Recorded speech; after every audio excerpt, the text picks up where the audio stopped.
Hello, everyone. Warm welcome. Hope all of you are doing well this morning. Everything on this planet and within our society somehow revolves around relationships. Good ones, bad ones, not having one, seeking one, or even not wanting one. Most of us have read or heard a fairy tale ending with, and they lived happily ever after. Was that a promise, a hope, or a denial? Can we have relationships like that?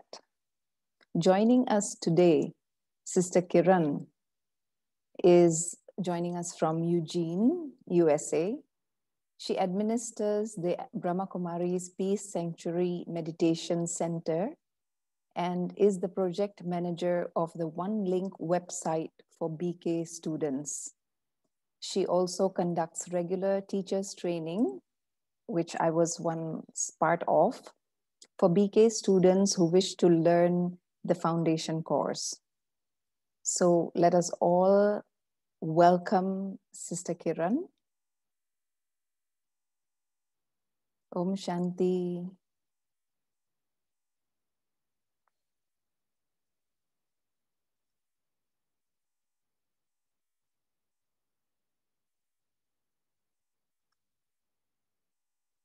We cannot hear you, sister. You are muted. Go.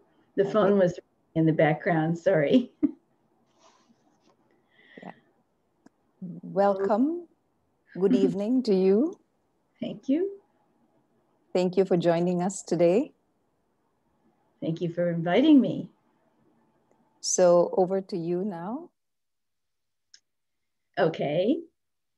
So the topic that's been given is healthy relationships from a holistic perspective.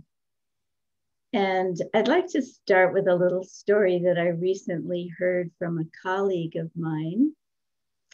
It's a story about a young man who took his father out to dinner at a very fancy restaurant. And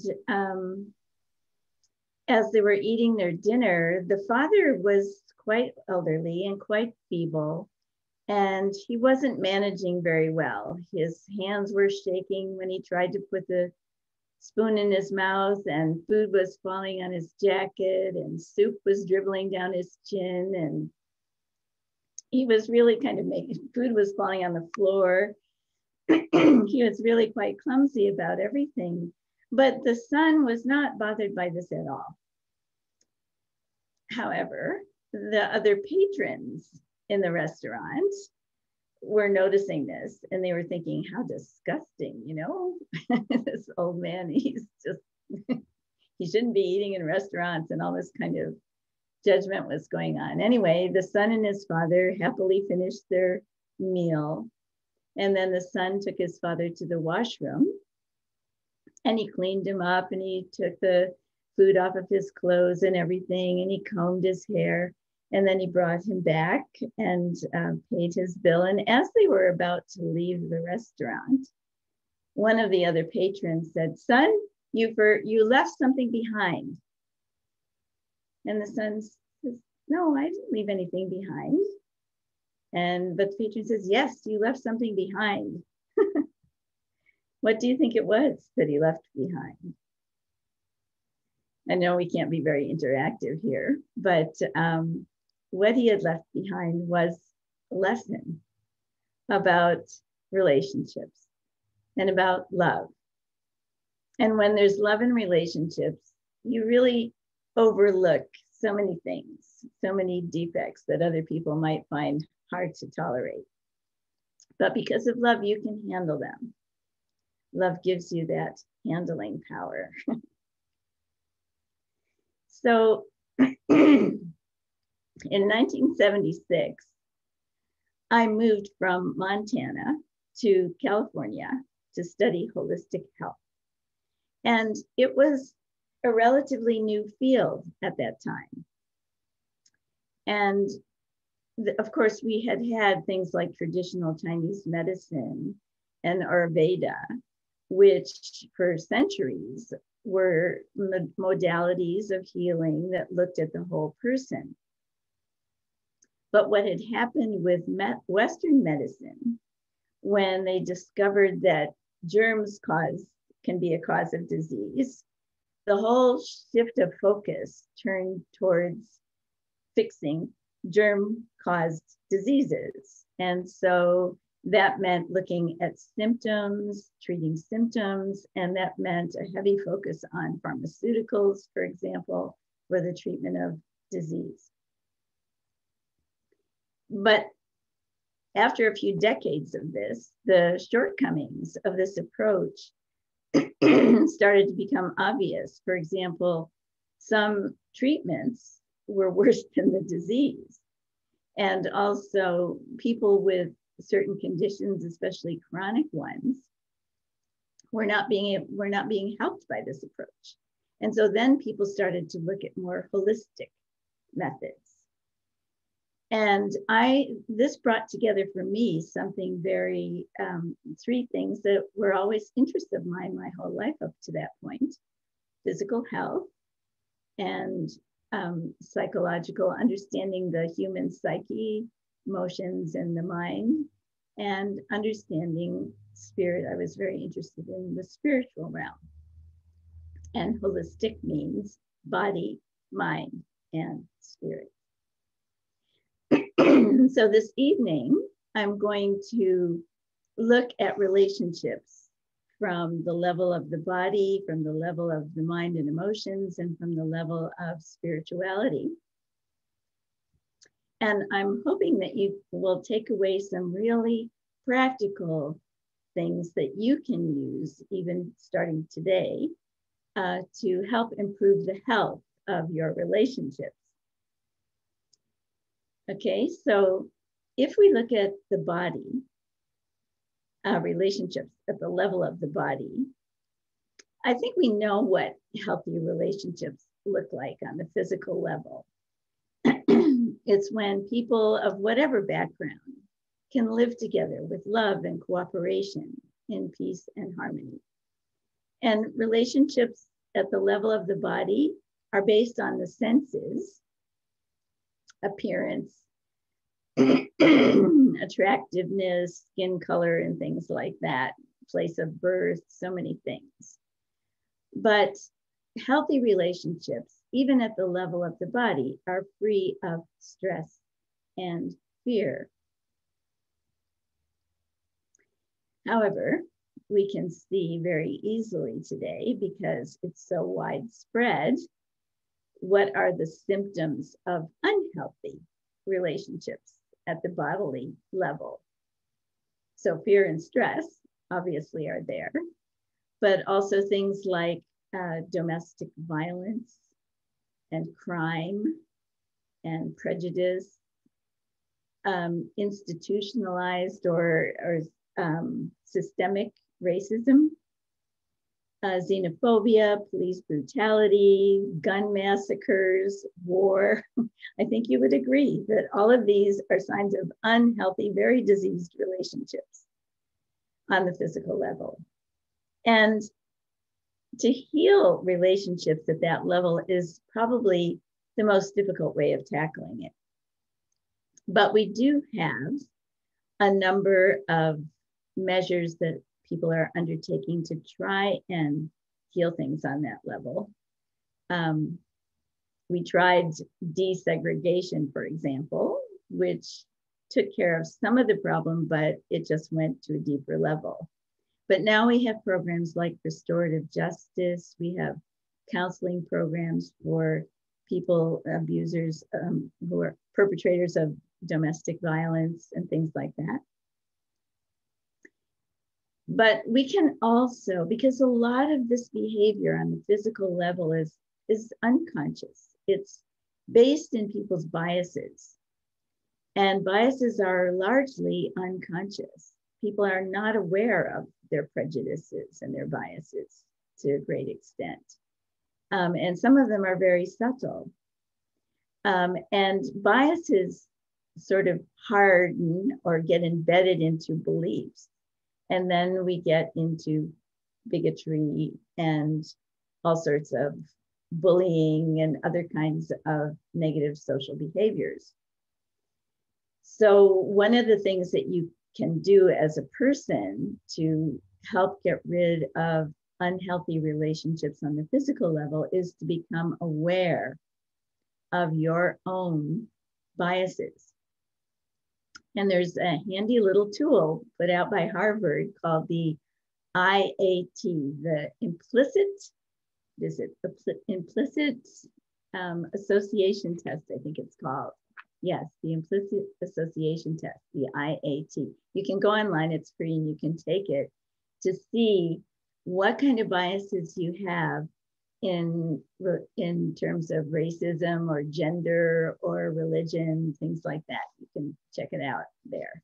Because the more you're aware of those unconscious biases that you might have been raised with or that might have been shaped by your culture, then you can start to do something about them.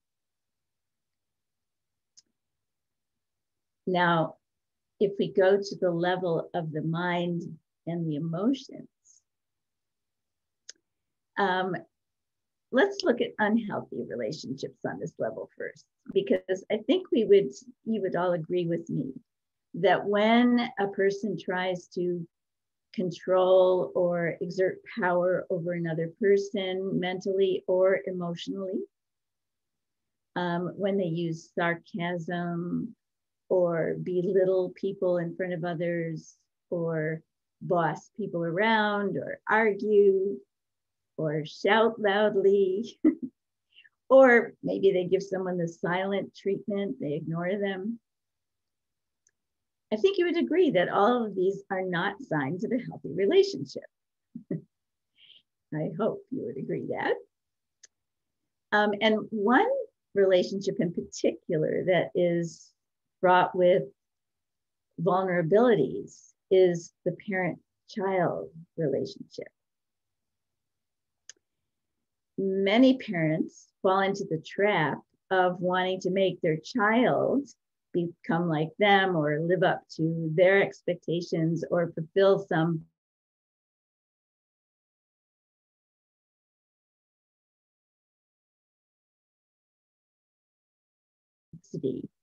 who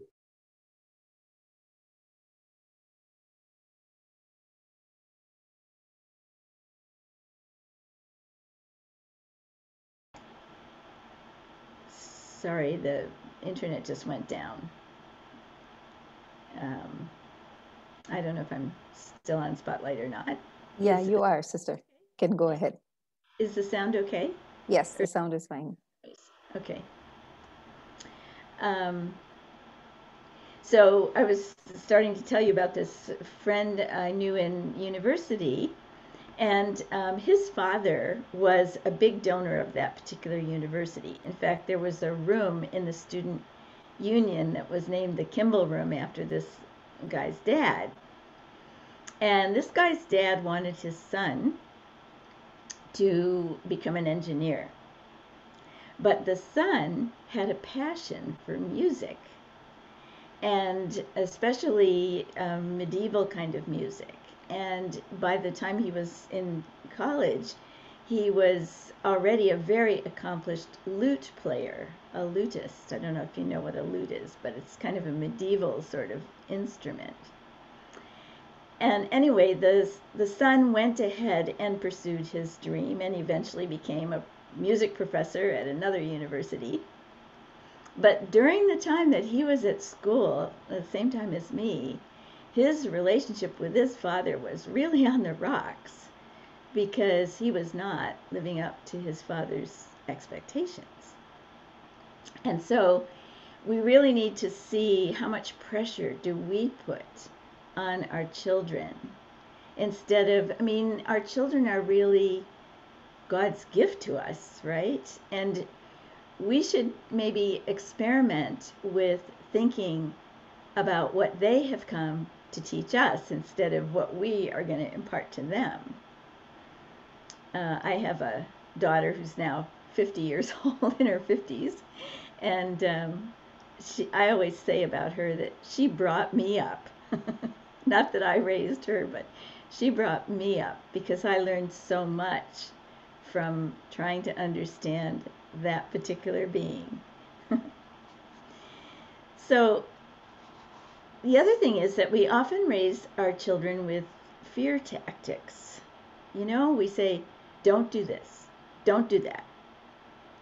We teach them what not to do, but not what to do or how to do it. There's a story about Sigmund Freud. You must have heard of Sigmund Freud.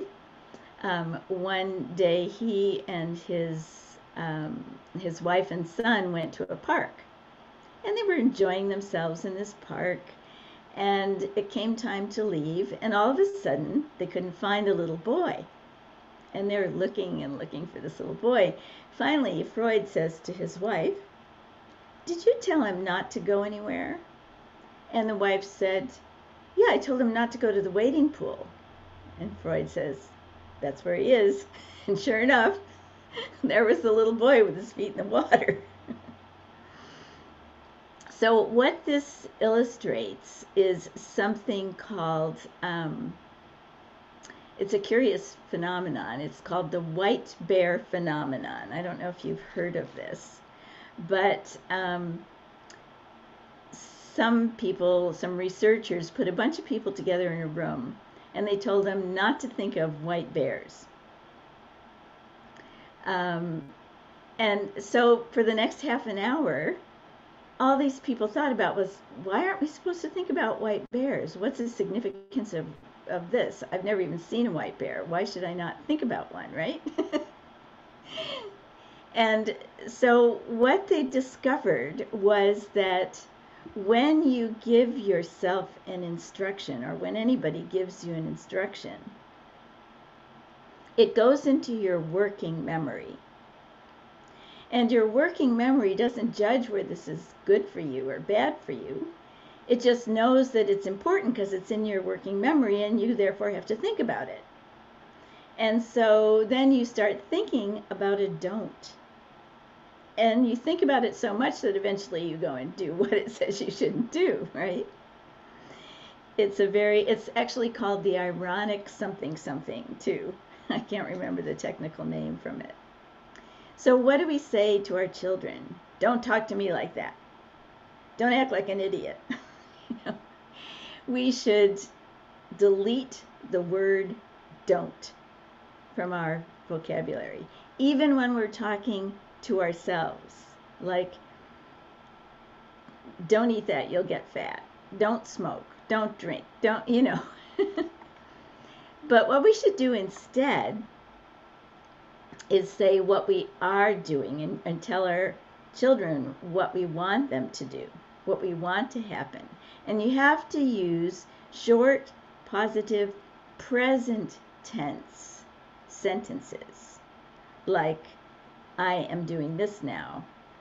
Not I will do it, or I'm getting to it, but I am doing it. Even if you're not, but saying that, okay, this is what I'm doing now, is what will put that in your memory track and make you think about it and ultimately do it. So if you just say, I will do it, then you're not really giving your memory track something to be serious about. But if you say, I am doing it, then you have to think about doing it. For a silly example for an adult, okay, I'm uncomfortable, I don't like public speaking, right? But instead say, I can speak in public and I do it well, right? And I enjoy it, for example. And willpower kind of helps you and your child develop new behaviors when you start putting instructions in this way, like brush your teeth, or replacement behaviors like, I speak kindly to my children. Because when you use willpower to stop yourself from doing something that you're getting some gratification from, some pleasure from, it does not work very well. But if you use it to do something that you are doing that's positive, then it works well and helps you. So if you put helpful pictures in your working memory, your willpower will help you or your child to, for example, drink juice instead of soda, or finish their homework before going out to play. So you can give them positive instructions that will help them be more motivated. So say what you want the child to do instead in a positive way. And so I hope if you don't take anything else away from tonight, you will delete don't from your vocabulary. Now, we know that healthy relationships are warm and happy and supportive and comforting and lighthearted and sincere, right? And so I'm going to read you a list of characteristics of healthy relationships. And I'm going to read it slowly so you can note them down. And I invite you to use this list to evaluate your current relationships in terms of how healthy they are. So healthy relationships, in healthy relationships, there is trust. You trust each other, whoever it is, whether it's your partner, your friend, or your child, or whoever. These apply to all relationships. You trust each other, and there is honesty. There's love, and there's respect.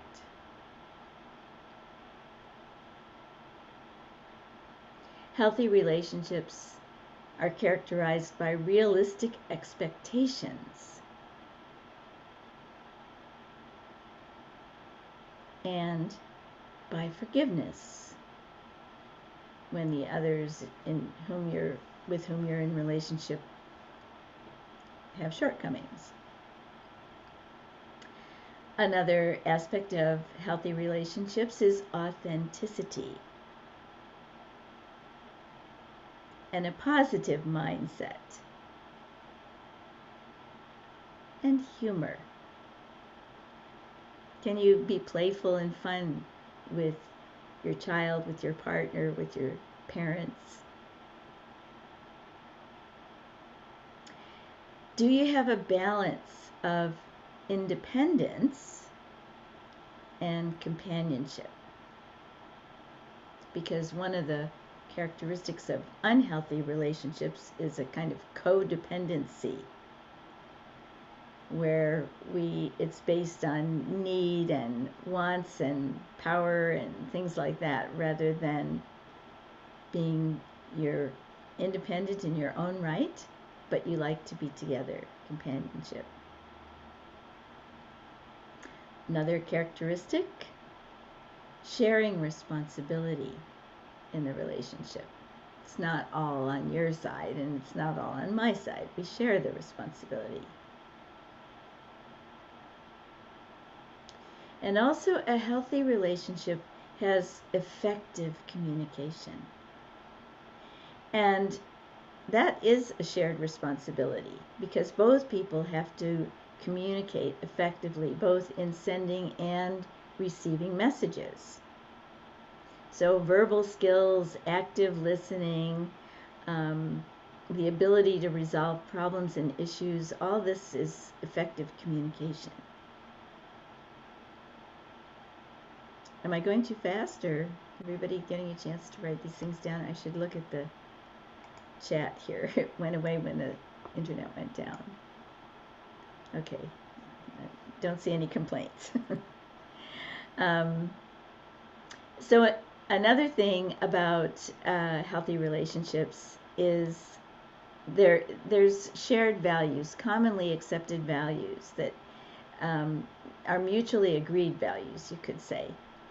And in this respect, I wanted to share that I have this friends who are a couple, and they've been married for about 20 years now. And every year, they get married again. I couldn't believe this. But in their hallway, going up the stairs, they have wedding pictures of every single one of their weddings for every single year of their marriage. And what the guy proposes to her, and she accepts, and then they write their vows. And their vows change with time, um, but they're recommitting to what the basic values are in their relationship.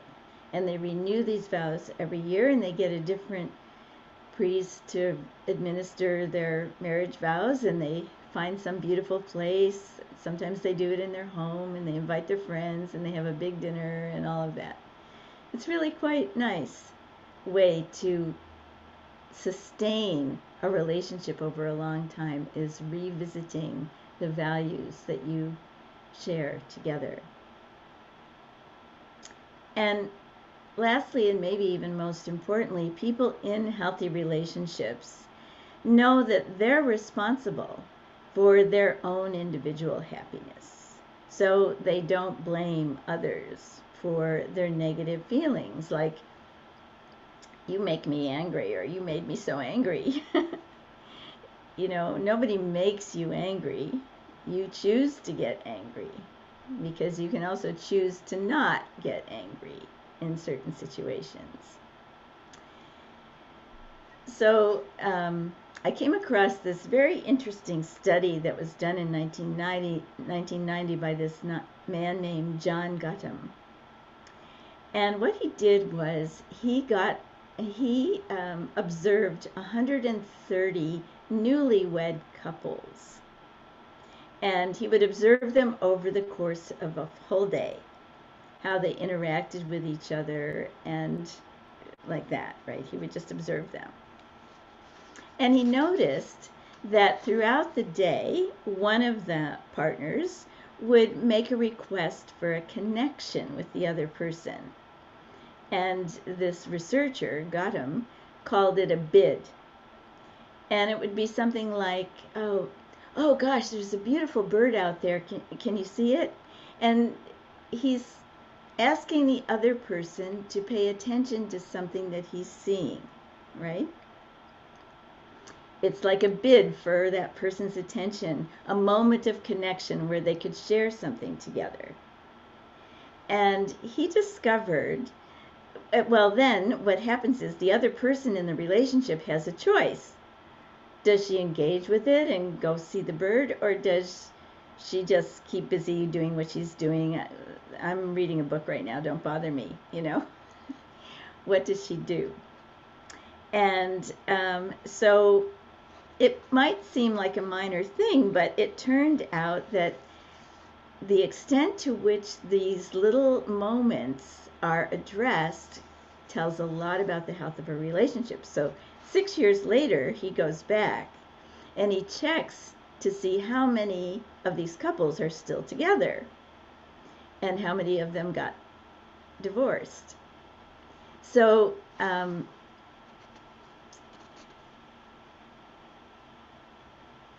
just checking my notes here because I want to give you the right statistic.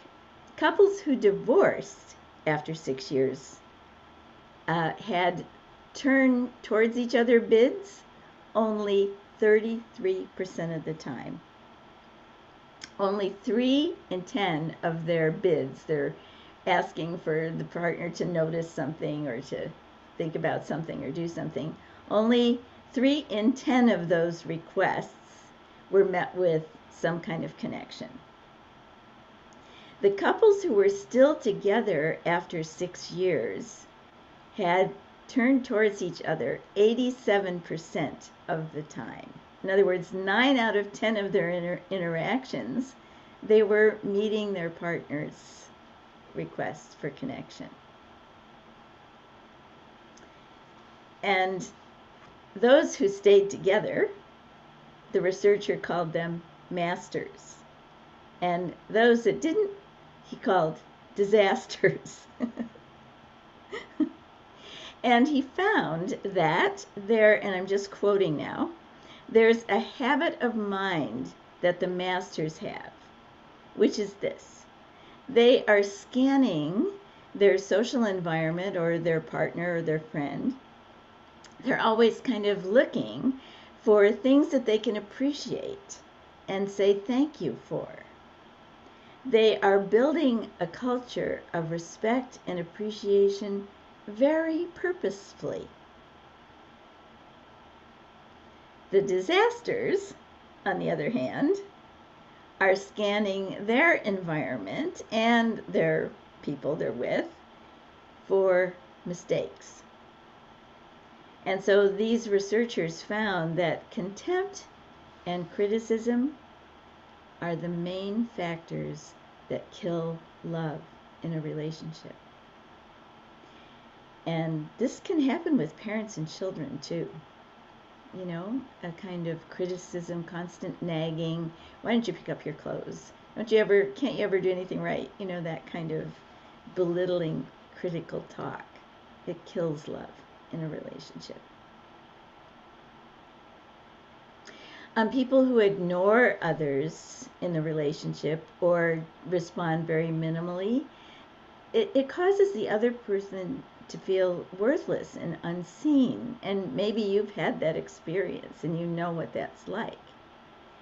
But the interesting thing is that kindness and generosity seem to be the glue that holds relationships together and keeps them healthy.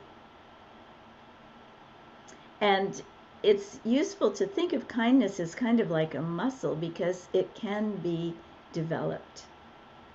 Here in Eugene, there's a whole group of people that have like a kindness campaign going on.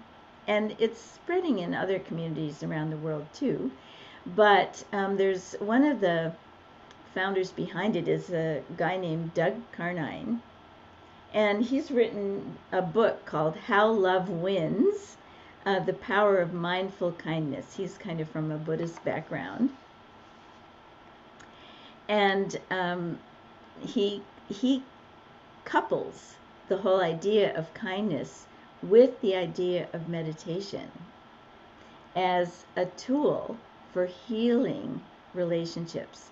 And he has worked with a lot of prisoners who have various serious crimes like murder and rape and all those kinds of things. And he has helped even those hardened criminals to change their personalities with kindness. It's quite interesting to read his book.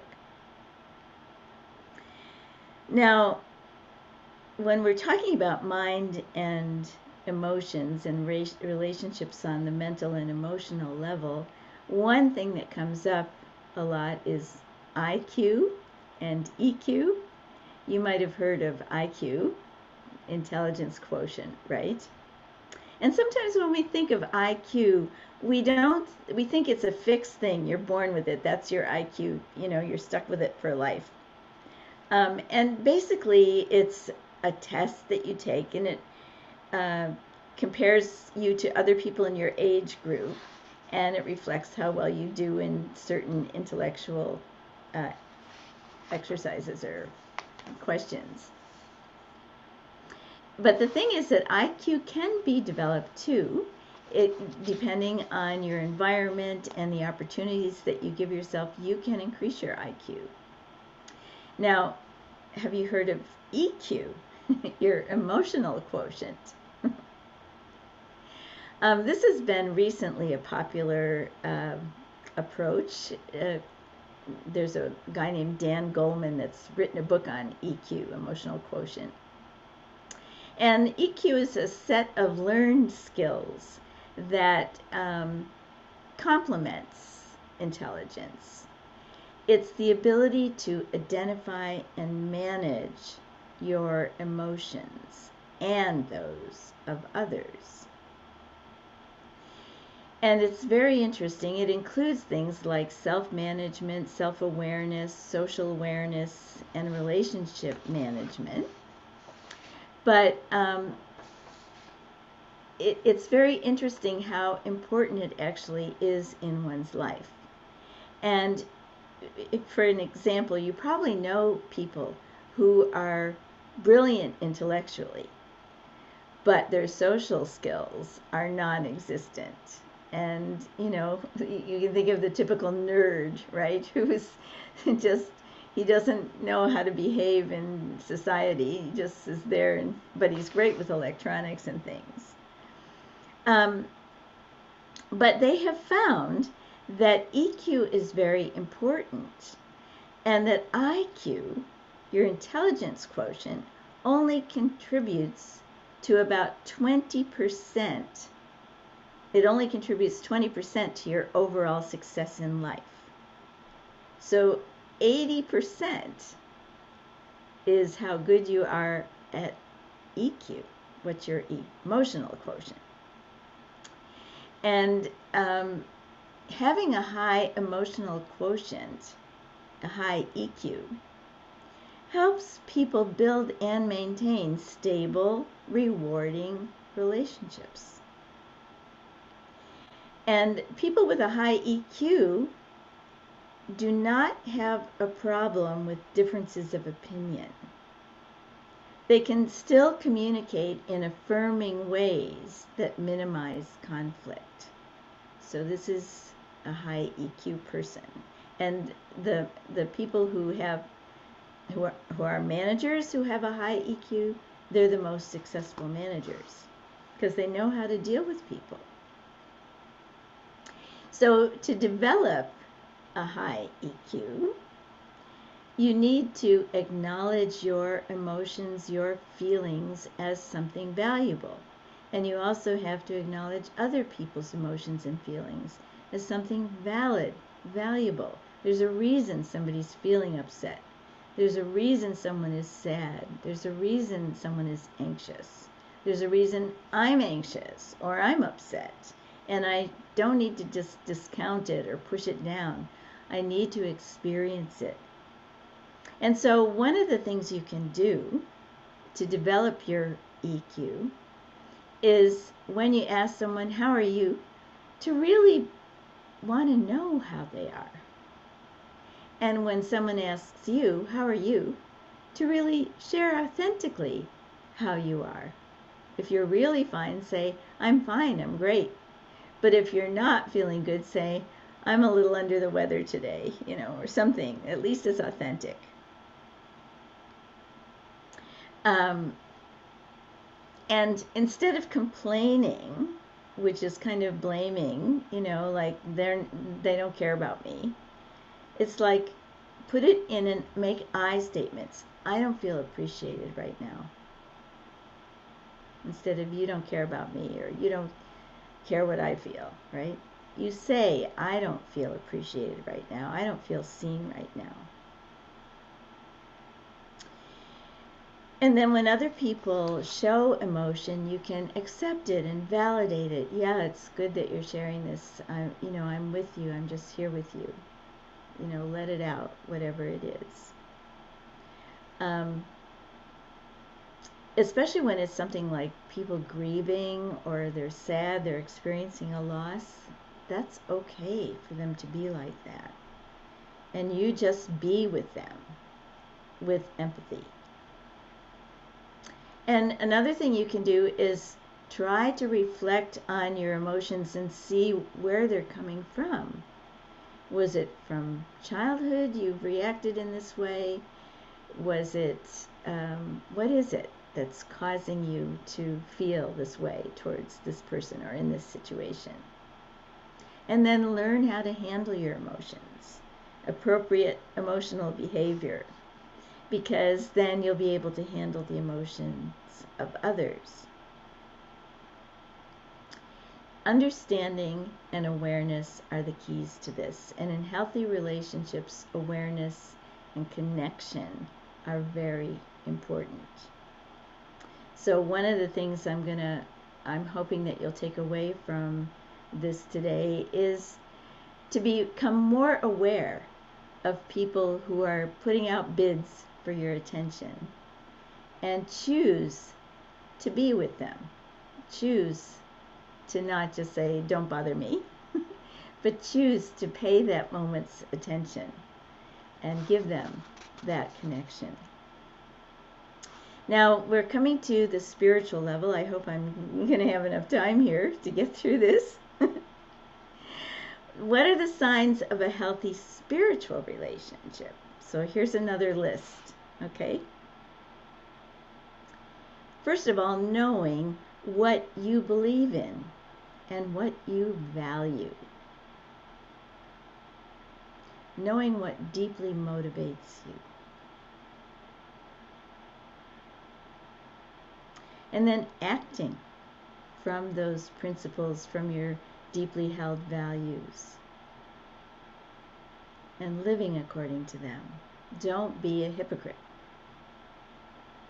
Say you believe in justice, but then you behave unjustly. Say you believe in fairness, but you treat people unfairly. And have a sense of belonging. Cultivate a sense of belonging.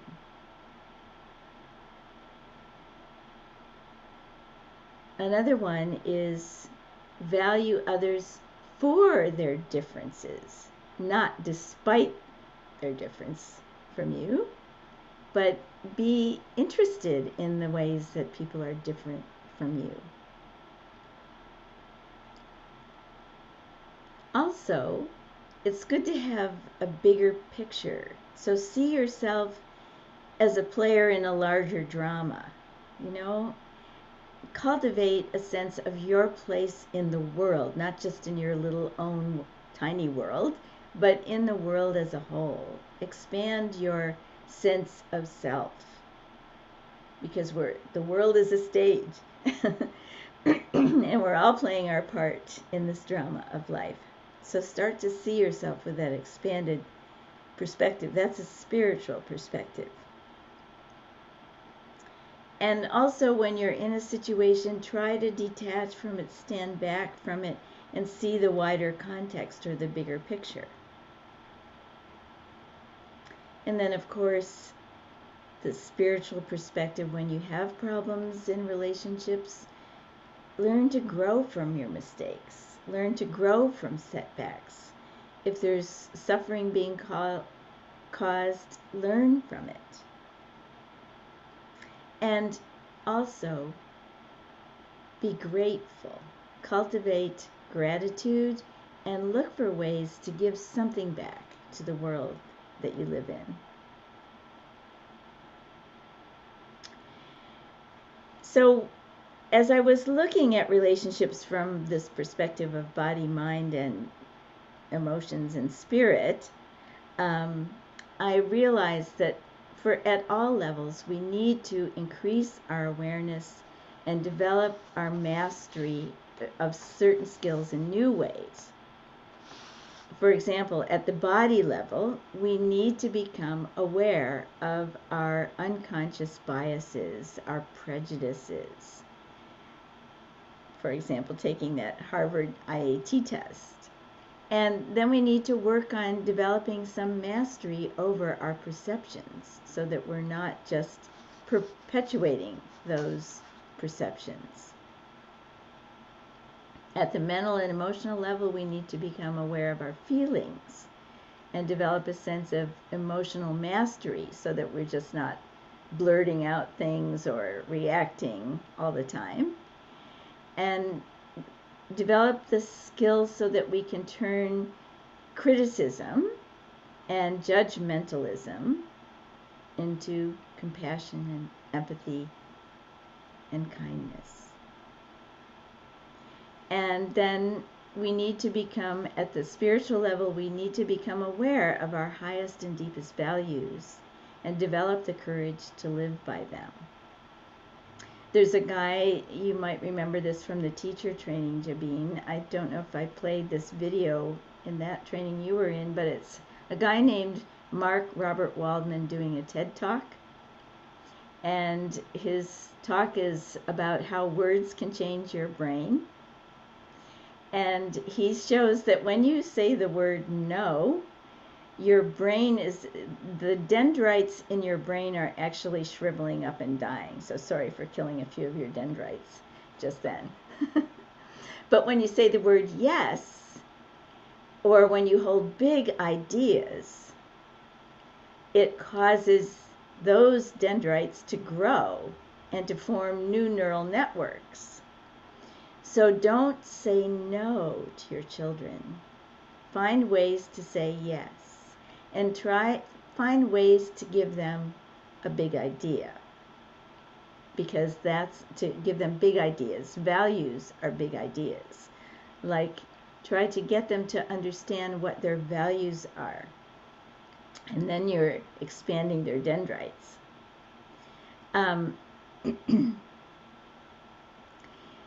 There's another story from this same colleague who was telling about, he's a doctor, so he was telling about another old man who had come in because he'd cut his finger or something, and he had some sutures in it, and he had come to get the sutures out.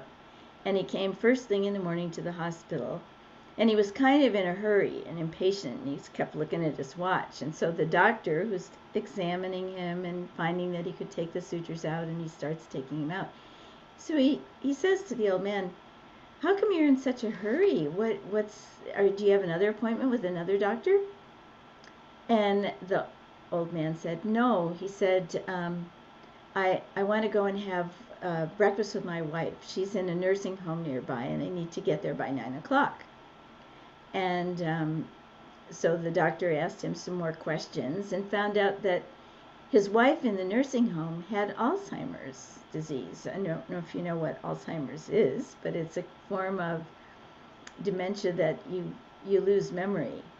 And so the doctor asked him, does she remember, or does she recognize you? And the man said, no. And the doctor said, how long hasn't she been recognizing you? He says, about for the past 5 years. And the doctor is like perplexed, like, you still want to go and have breakfast with her, and you're in a hurry to get there at 9 o'clock for this, and even though she doesn't recognize you?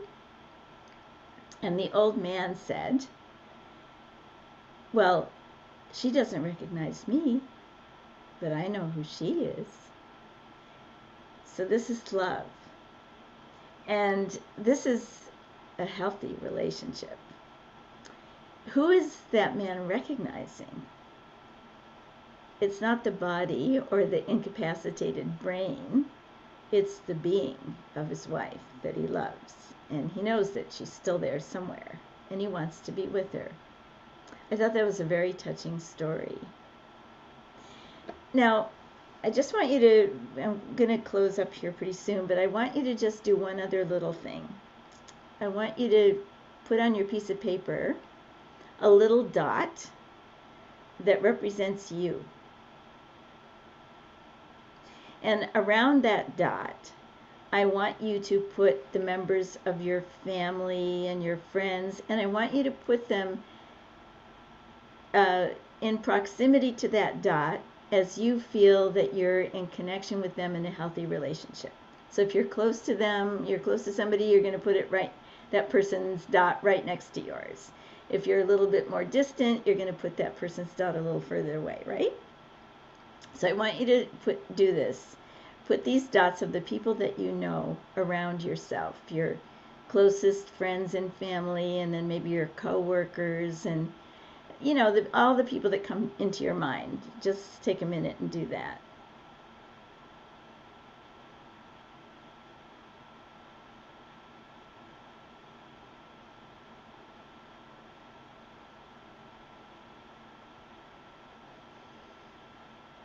Okay, you done? I can only see Javine, so I can't see anybody else, whether you're done or not, but okay, is everybody done? Yeah? All right. So now I want to know, did anybody put God in that picture?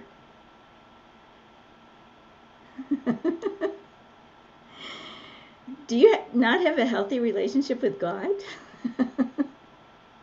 If you didn't put God in that picture, where would you like God to be in that picture? Go ahead and put God in that picture now. Because you see, God is a big idea. And if you work on developing a healthy relationship with God, you are going to be growing megadendrites in your brain. And you will be expanding your capacity to have healthy relationships at all levels and with all other conscient beings in the universe. One of the best definitions of relationships I've heard is that it's the exchange of pure and positive energy between two beings. And it doesn't have anything to do with blood relationships or country or caste or creed. And when there is obstruction or blockage in that relationship, then the bonds get stressed and distorted and fraught with pain. So we really want to cultivate healthy relationships with other beings. And I hope I've given you some pointers to take away tonight that would help you do that. Use do's rather than don'ts. When somebody makes a bid for your attention, consider giving it to them. Develop your EQ by accepting and valuing your feelings, even the negative ones, as well as those of others. Act from your principles and your deepest values. Learn to grow from mistakes and setbacks. Become aware of your biases. Consider developing your relationship with God. Those are a few of the things that I hope you'll take away from tonight. And of course, as you probably know from Jabin, if you want to know more about understanding yourself as a being of consciousness and awareness, and you want to develop that relationship with God, you can do that at any Brahma Kumari center that's near you. So I think there's something in the chat. Yes, sister. Thank you. We have a question. Okay. But I was wondering if you could lead us to a meditation Before for the a few minutes before we start with the question and answer. Okay. How much time do we have? Am I gone over time? No. It's good. We still have another 10 minutes. Okay.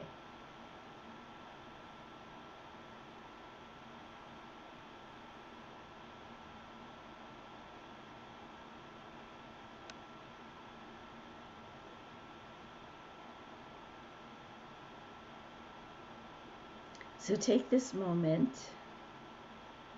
to withdraw your awareness inside yourself. Just ignore all the little flickering Zoom boxes in front of you and just tune in to yourself for a moment, as though you're alone in the room you're in.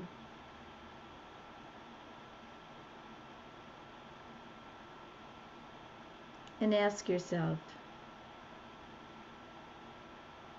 what is my deepest, most cherished value?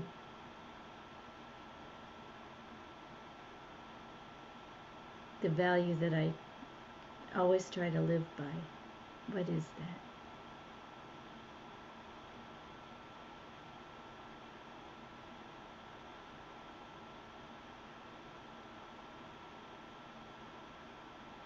Notice that that value isn't anything physical.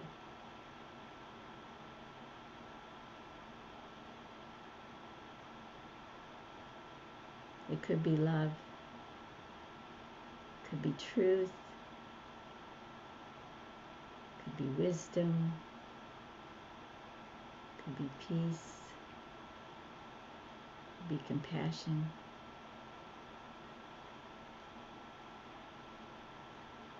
These are the values at the core of our existence as human beings.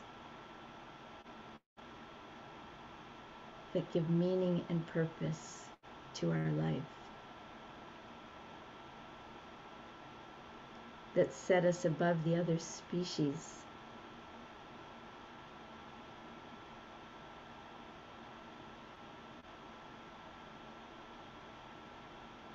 And if we choose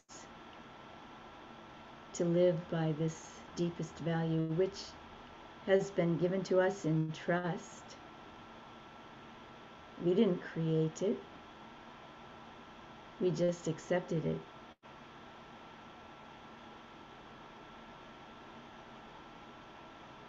And if we choose to live by this value, whatever it is, it will light the way towards improving our relationship with the self,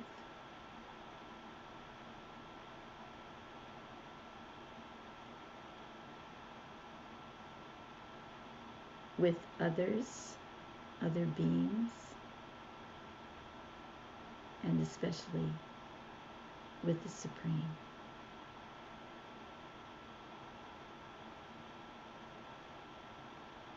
So cherish that value, appreciate it, and let it give you renewed purpose in your life.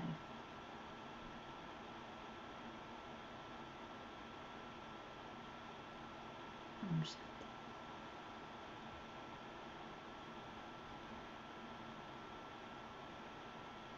Thank you, sister. That was really nice. So what we can do is also use that on a daily basis, like work on different values. For example, let's work on compassion today and another one and enhance it on a daily basis. There were a lot of good points that you brought up, a lot of points that are eye-opening. We need to practice this. And also what you said, that kindness is a muscle that we can develop by practicing it. We have a question here. It is on kindness. Okay. Kindness is a very beautiful word and experience.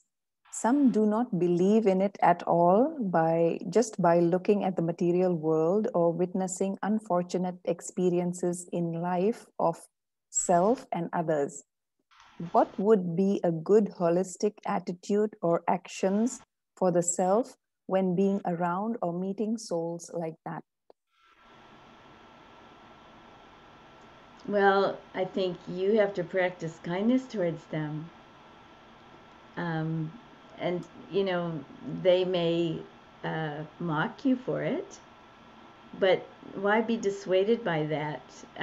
If you're kind in the face of their disbelief, if you're kind to them, regardless of how they're treating you, eventually they'll have to see the value of kindness. This is what this guy did in the prisons. He just, he was kind to people, and nobody had ever been kind to them before. And he was genuinely kind. It wasn't false, superficial kindness. He really genuinely cared for the people, and so he was kind to them. And I think unless and until we walk the talk of kindness and bring kindness, first of all, towards ourselves, sometimes we're not very kind to ourselves. We have this little voice in our head that berates ourselves. Oh, you stupid, why did you do that again? Can't you remember where you left your keys? The way we talk to ourselves sometimes, and I'm as guilty of it as anyone, doesn't show a lot of kindness sometimes, and I have to catch myself in those times and treat myself like a little child who just made a mistake and say, it's okay, you'll be okay. Be kind to yourself, and then you'll start being kind to others and accepting their mistakes. Like that son who took his father out to dinner. What a kind thing to do, and to care for him so much. Um,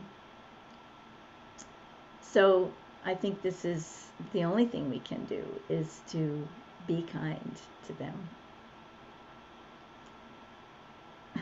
Yeah, there is just a comment on that, that thank you for such a great talk. So many things to practice and contemplate.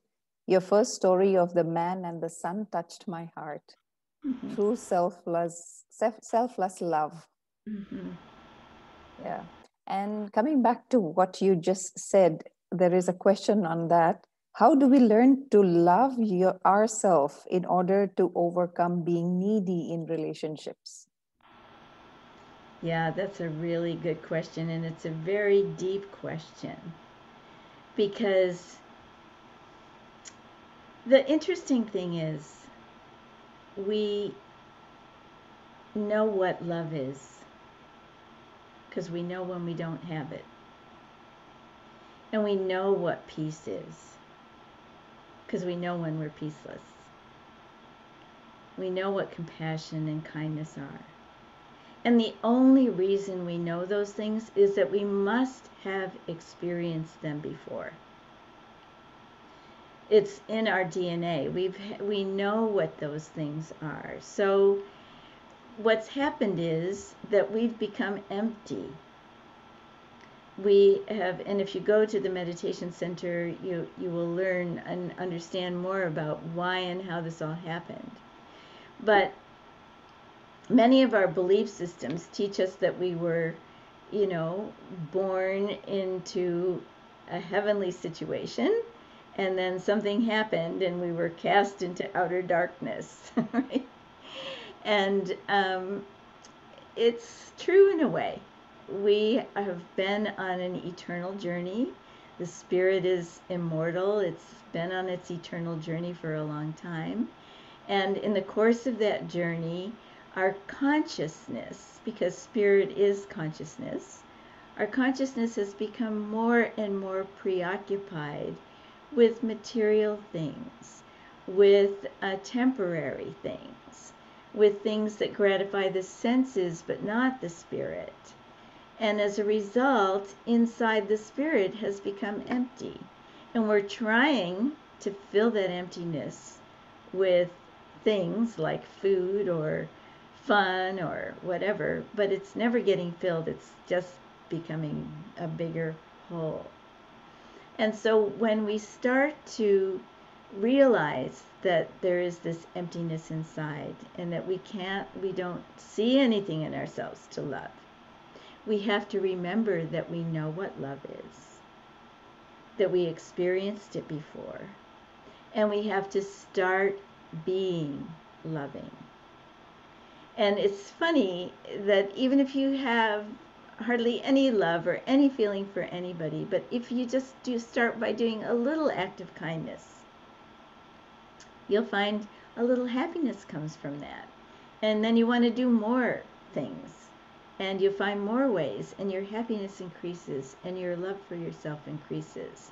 And you find that you do have a capacity for caring for yourself. You do have a sweet side.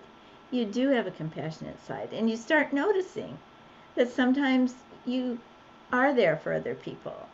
You do, sacrifice things for the sake of others and help people. And so why not love yourself for that?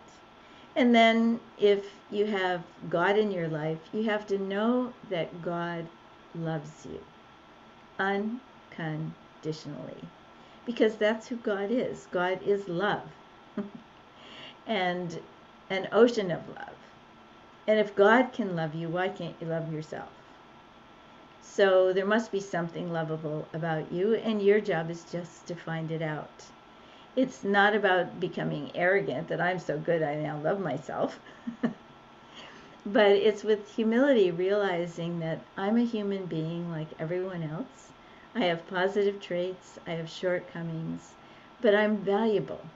I hold in trust a deep value, that whether it's fairness or kindness or compassion or whatever it is, that's my mission for the world. That's the gift I bring to the world, is living according to that value and letting it shine forth from my life.